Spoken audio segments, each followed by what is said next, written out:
Gerald Hoffman just handed 7 years of my perfect work to his 24-year-old daughter who'd been here 3 months. My name is Austin Walsh. I'm 48 years old, and I'd just watched my boss choose blood over merit. The conference room smelled like stale coffee and broken promises. Sophia's going to do great things as our new regional operations director, Gerald announced, like he was doing us all a favor. Everyone clapped politely. I clapped too, because that's what you do when your boss destroys your career in front of your co-workers. Sophia stood there beaming like she'd earned something more than a college diploma and daddy's last name. 20 years in the Navy taught me about earning respect through competence. Gerald was teaching his daughter something different entirely. The whole time I'm thinking about my daughter Casey, 18 years old, starting college in the fall. Casey's first tuition bill, $15,000 due in August. My alimony, $12,200 every month. At 48, with college payments looming and a mortgage that doesn't care about workplace politics, most men would shut up and take it. Gerald kept talking about fresh perspectives and new energy. Austin's been invaluable helping Sophia learn the ropes, he said, like that somehow made it better. Like 7 years of 60-hour weeks and perfect client relationships was just an extended training program for his kid. In the service, we had a saying, rank has its privileges, but competence keeps people alive. Gerald was about to learn that in civilian life, competence keeps businesses alive too. The meeting ended.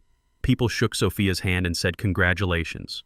I packed up my notebook and headed for the door, moving slow because my head was spinning.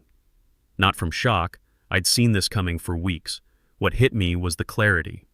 Like when you've been trying to solve a problem for months and suddenly the answer's obvious. Gerald caught my arm. Austin, stick around a minute. We stood there alone while the room emptied out. Gerald loosened his tie and tried to look sympathetic. He was 55, soft around the middle, thinning hair combed over to hide the worst of it.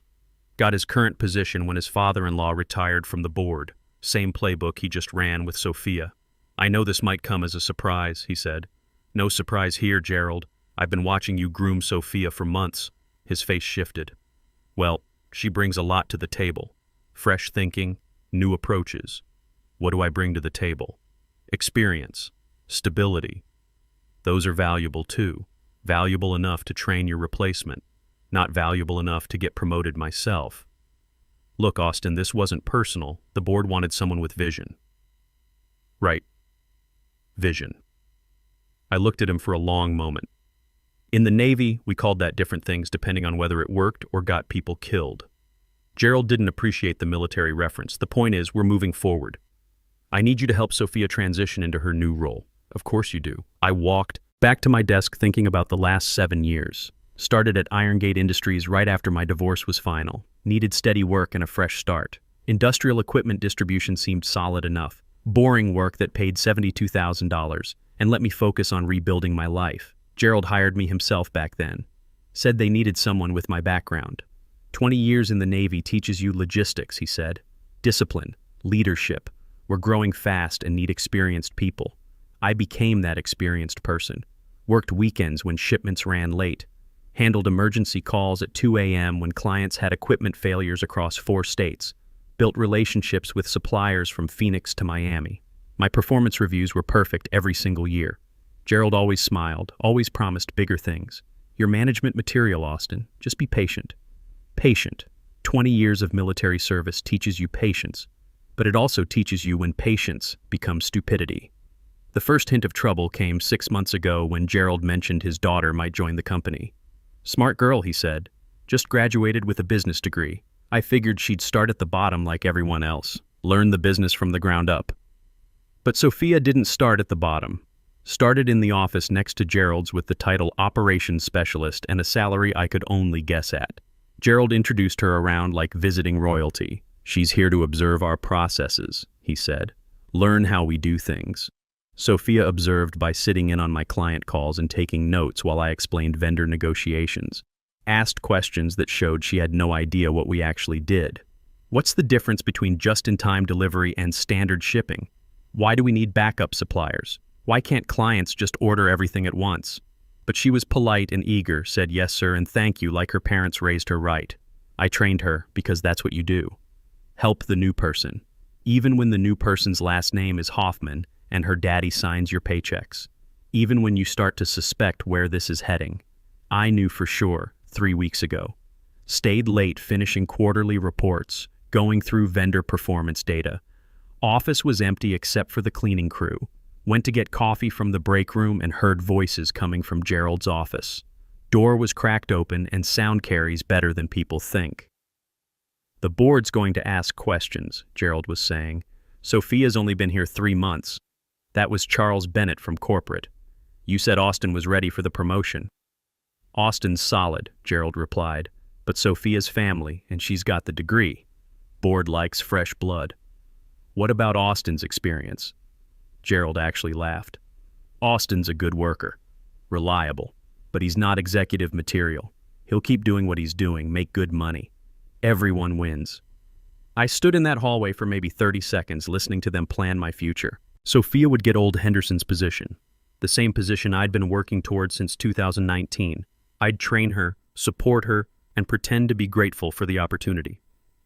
Austin won't cause problems, Gerald continued. He's got responsibilities, college tuition coming up, alimony payments. He needs this job. He'll play ball, like I was some kind of team mascot instead of a professional with 20-plus years of experience. In the Navy, we had another saying, respect is earned, not inherited. Gerald was about to get a lesson in both. I walked away quietly, went back to my desk, saved my work, and left. Drove home in silence. Couldn't sleep that night. Kept thinking about Gerald's words and my ex-wife's voice from years ago. You're too passive, Austin. You let people walk all over you. Maybe she was right. But 20 years of military discipline teaches you the difference between being passive and choosing your moment. Gerald thought he had me figured out, thought I'd stay quiet because of my bills and responsibilities. He was about to find out how wrong he was. Next morning I came to work different, watched how Gerald included Sophia in executive meetings while keeping me focused on day-to-day operations. Saw how other managers started deferring to Sophia on decisions that should have been mine. 3 weeks later, sitting in that conference room watching Sophia accept congratulations for a job she hadn't earned, something clicked. I opened my laptop and started typing my resignation letter. Hands were steady, head was clear. For the first time in months, I knew exactly what I was going to do. I submitted my resignation at exactly 4:30 p.m. on Friday. Gerald had just finished walking Sophia around the warehouse, showing her what he called her new domain. I knocked on his door and handed him the envelope. This is my 2 weeks' notice. Gerald's face went through several expressions, confusion, disbelief, then something that looked like panic. He tore open the envelope and read quickly. Is this some kind of joke?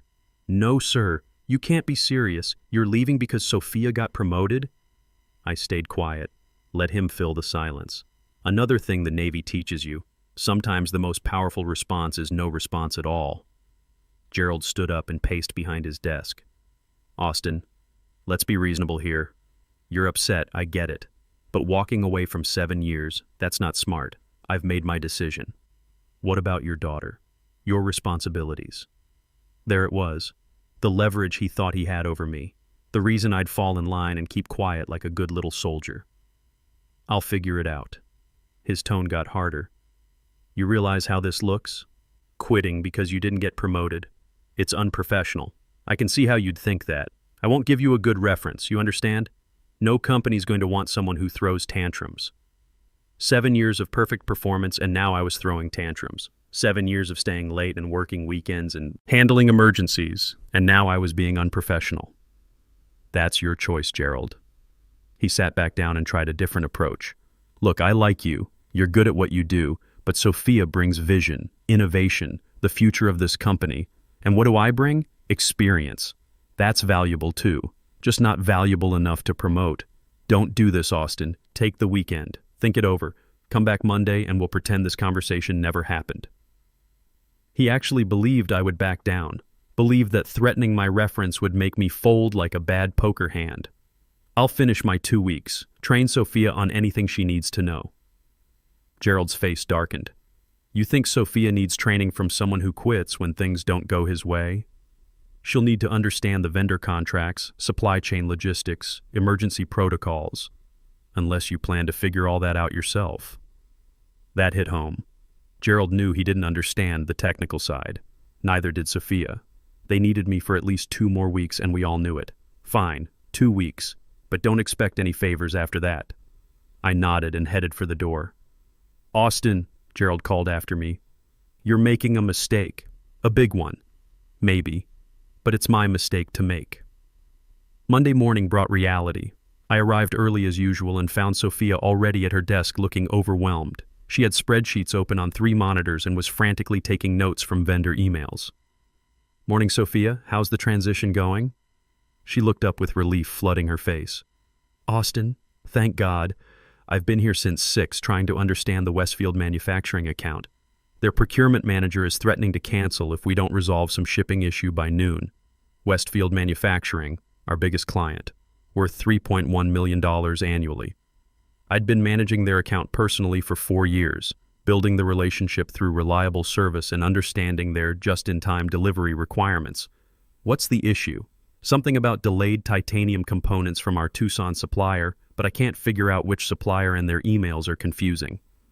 I looked at Sophia's screen. She was staring at supplier contracts that had nothing to do with titanium components. She had Westfield's email open, but she was also looking at contracts for completely different materials. She was drowning. "Did your father brief you on the Westfield relationship? He said you'd handle the transition, but then he mentioned your situation, and I thought maybe I should figure it out myself. Show initiative. My situation. That's what they were calling it now, like I was some kind of problem to be managed instead of the guy who'd been keeping their biggest client happy for 4 years. I spent the next 3 hours walking Sophia through the Westfield relationship, explained their just-in-time delivery requirements, why they needed components within 4-hour windows, how their production line would shut down if we missed deadlines. Showed her the backup supplier network I'd built over years of careful relationship building. "This is incredibly complex," Sophia said as we finished resolving the crisis. "How do you keep track of all these moving parts?" "Experience and good documentation. Could you show me your documentation system?" That's when I realized something important. Gerald hadn't just promoted Sophia without preparation. He'd promoted her without understanding what the job actually required. I spent my lunch break making phone calls. Word travels fast in industrial logistics, and people were already hearing about changes at Irongate. Some were concerned about continuity. Others were curious about new opportunities. "Austin," said Patricia Westfield, the procurement manager who'd threatened to cancel that morning. "I heard rumors about management changes. Please tell me you're still handling our account for the next 2 weeks.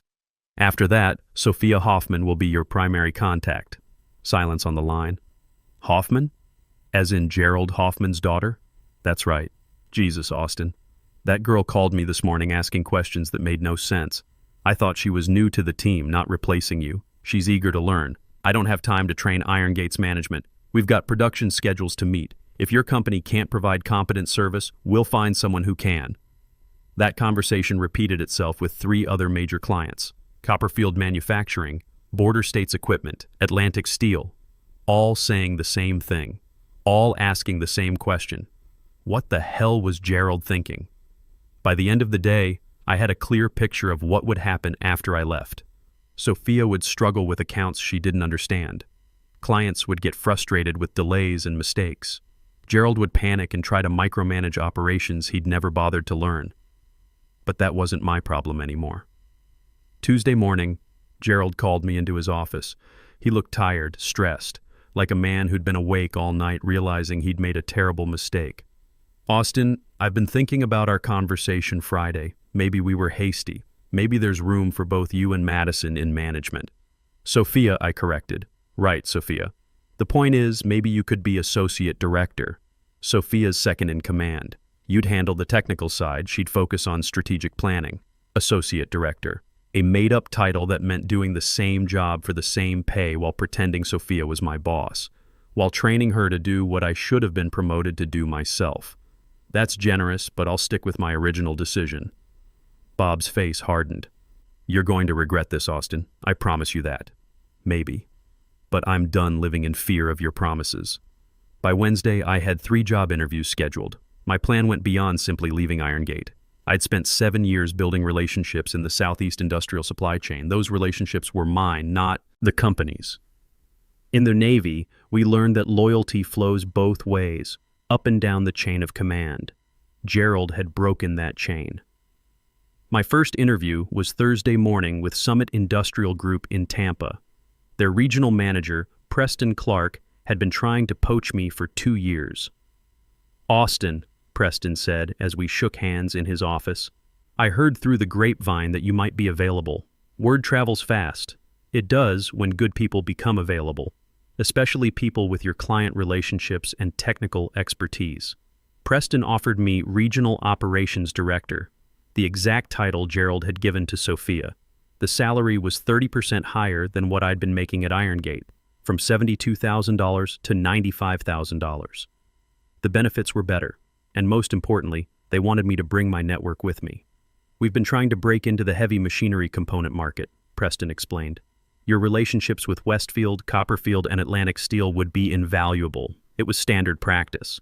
Clients followed account managers they trusted, especially in a relationship-based business like industrial supply. I hadn't signed a non-compete agreement, and the clients were free to choose their suppliers. I'd need to give Irongate my 2 weeks' notice, of course." "Professional courtesy." Preston smiled. "Though I suspect they might release you early once they understand the situation." Preston was right about that. Friday afternoon, Gerald called me into his office again. Sophia sat in the corner looking miserable. Word of my Thursday interview had reached them. "I hear you're interviewing with competitors," Gerald said. "I'm exploring opportunities while serving my notice period, while you're still employed here. That's a conflict of interest. I haven't shared any proprietary information. Your client relationships are proprietary. My client relationships are personal. I built them over 7 years of professional service." Gerald's face was red now. "Those clients belong to Irongate Manufacturing. You take them with you and we'll sue you for everything you're worth." Sophia spoke up from the corner. "Dad, maybe we should—" "Shut up, Sophia." Gerald didn't take his eyes off me. "You walk out that door and try to steal our clients, I'll make sure you never work in this industry again." I stood up slowly. 20 years in the Navy teaches you to stay calm under pressure. Gerald, I've given you 7 years of my life. Perfect performance reviews. 60-hour weeks. I trained your daughter to take the job you promised me. I've been nothing but professional through this entire process. I'm protecting my business. I'm finishing my 2 weeks and moving on to a better opportunity. What happens after that depends on how your daughter handles the transition." Gerald leaned back in his chair. "We'll see about that." I walked to the door and turned back. "Sophia, if you need help with anything over the next week, just ask. Despite what your father thinks, I want you to succeed." Sophia nodded gratefully. Gerald glared. I spent my last week at Irongate documenting everything Sophia would need to know. Not because Gerald deserved it, but because Sophia was 24 years old and had been thrown into an impossible situation. The people who depended on our supply chains deserved better than chaos. On my final day, I cleaned out my desk, said goodbye to coworkers who'd become friends, and handed Gerald my security badge. "This isn't over," he said. "For me it is." I walked out of Irongate Industries feeling lighter than I had in years. Gerald thought he was punishing me. Instead, he'd set me free. The payback came 6 months later, but not in the way I'd expected. I was settling into my new role at Summit Industrial when Preston Clark called me into his office with a grin on his face. "Austin, you need to see this." He slid a business magazine across his desk. The headline read, "Irongate Industries Regional Division Loses Major Clients. Family Management Practices Under Investigation." The article detailed how Irongate had lost 4 major accounts in 5 months, including Westfield Manufacturing and Atlantic Steel. Revenue in the Southeast region was down 58%. The board had launched an investigation into management practices after shareholders raised questions about nepotism and operational failures. "Gerald Hoffman was terminated last week," Preston said.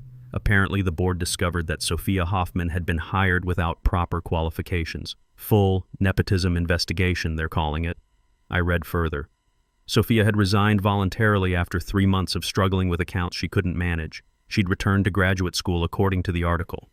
Gerald faced a lawsuit from Westfield Manufacturing for breach of contract after a supply chain failure caused a production delay that cost them $1.8 million. "Here's the interesting part," Preston continued. 3 of their remaining clients have already reached out to us, specifically asking if you're available to handle their accounts. The article mentioned that several former Irongate employees had been recruited by competitors, taking their institutional knowledge with them. No names were listed, but I recognized the pattern. When good people leave a company, others notice. When those people succeed elsewhere, clients notice too. What goes around comes around, Preston said. Gerald Hoffman spent 7 years taking you for granted. Now he's unemployed while you're building our Southeast division. I folded the magazine and handed it back. I feel bad for Sophia. Kid got thrown into a situation she wasn't ready for. Sophia will be fine. She's young. She'll learn from this. Gerald, on the other hand. Preston shrugged. Hard to feel sorry for someone who threw away good people to promote family. 6 months after that, I got a call from Casey. She was finishing her sophomore year at Florida State, studying business administration. Dad, I got the internship at Morrison Logistics, the one I told you about. That's great, sweetheart. You earned it. I've been thinking about what you went through at your old job. How you handled it. What about it? You could have been bitter. Could have bad-mouthed your old boss or made things difficult for that girl. But you didn't. You just did your job and moved on to something better. Sometimes that's all you can do. Focus on what you can control. I'm proud of you, Dad. Casey had no idea how much those words meant to me. In the Navy, we learned that the best victories are the ones where you maintain your honor while your enemies destroy themselves. A year later, I was driving through Jacksonville on business when I stopped for lunch near the airport. Sophia Hoffman was sitting alone in a corner booth reading a textbook. She looked up when I approached. Austin, what are you doing here? Business trip. Mind if I sit? She gestured to the seat across from her. The textbook was Supply Chain Management. She looked older, more serious. The entitled college graduate was gone, replaced by someone who understood what hard work meant. Back in school, master's program at Florida State. Supply chain focus. She smiled ruefully. Figured I should actually learn what I was supposed to be doing. That's smart. I wanted to thank you, Sophia said, for how you handled everything. You could have hung me out to dry, but you didn't. You tried to help me succeed even after after everything. You were in an impossible situation. Dad still blames you for everything, says you sabotaged the company. I sipped my coffee. What do you think? Sophia closed her textbook. I think I was 24 years old with a business degree and no real-world experience. I think Dad gave me a job I wasn't qualified for because I was family. And I think you spent 7 years earning a promotion that should have been yours. We sat in comfortable silence for a moment. I'm sorry about how everything went down, Sophia said. You deserved better. We both did. But sometimes things work out the way they're supposed to. Sophia nodded. I heard you're doing well at Summit. I am. And you'll do well too, once you're ready. I paid for both our lunches and shook Sophia's hand before leaving. She was a good kid who'd been used as a pawn in her father's game.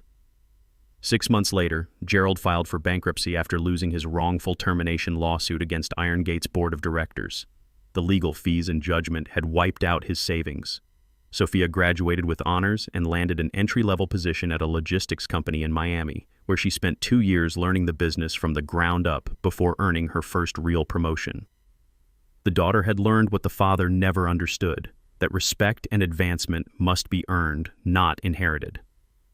Last month, Casey graduated from Florida State summa cum laude, called me crying with joy about her job offer from a Fortune 500 company.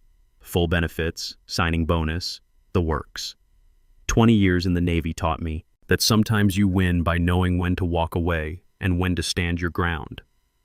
Gerald learned that lesson too late. Sometimes the best revenge is simply walking away and building something better. Casey graduated debt-free, launched her career on merit instead of connections, and learned that integrity matters more than shortcuts. That's what matters most. That's the real victory.